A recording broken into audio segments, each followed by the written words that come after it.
Hello and welcome to the story of the miniature Harvey's Foden steam lorry. This will be a series of videos, so I feel it's only right to give a short introduction to explain who we are and what this is all about. We are an extended family: myself, Aaron, my wife Jane, her father Brian, and younger nephew Charlie. We've been around the Sussex steam rally scene for a number of years in one form or another, but generally not amongst the steam section. Jane has, however, run full-size steam engines in the past, but despite being involved in miniature railways, I never have, nor has Brian. Charlie, however, has loved steam from an early age, in all forms. He's a keen steam apprentice, part of the National Traction Engine Trust, and for anyone with children, that comes thoroughly recommended. So, where did it all start?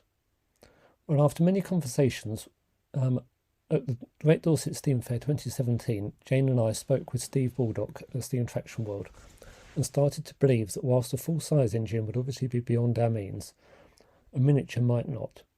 This was coupled with some uncertainty at the miniature railway that was and remains my main passion.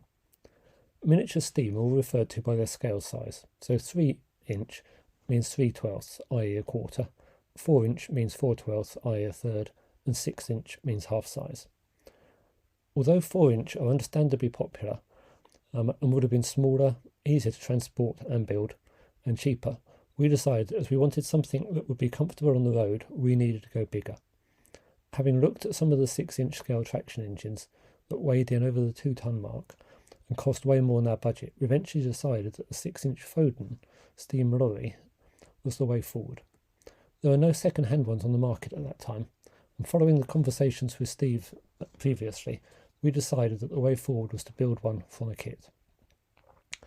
Autumn 17 therefore arrived, and with Jane's encouragement, we trepidatiously signed on a dotted line to build a 6-inch scale Foden, from kits to be supplied over the next 30 months, which also helps spread the cost. One side effect of this is that having just got engaged at that point, the agreement was that oil would effectively be our honeymoon. So if you ever hear Jane say that she's riding on her honeymoon, it is true. We've still not had a single holiday since that time, let alone the honeymoon. One day. At this point, it really was just Jane and I, and we'd never built anything even remotely like this, with me being a computer programmer and Jane a school deputy head. Having had a friend help me by driving to Northamptonshire to go and collect the chassis rails, at which point we realised that this beast was going to be quite big. The chassis rails are the best part of 12 foot long, I should add. And taken these rails to a friend's house where there was a little bit of workspace available. I started work there, cleaning, painting, preparing the chassis rails. It soon became clear, however, that given the number of parts involved, which were building up both at home, at my parents' and at friends', that there was going to be more involved than this.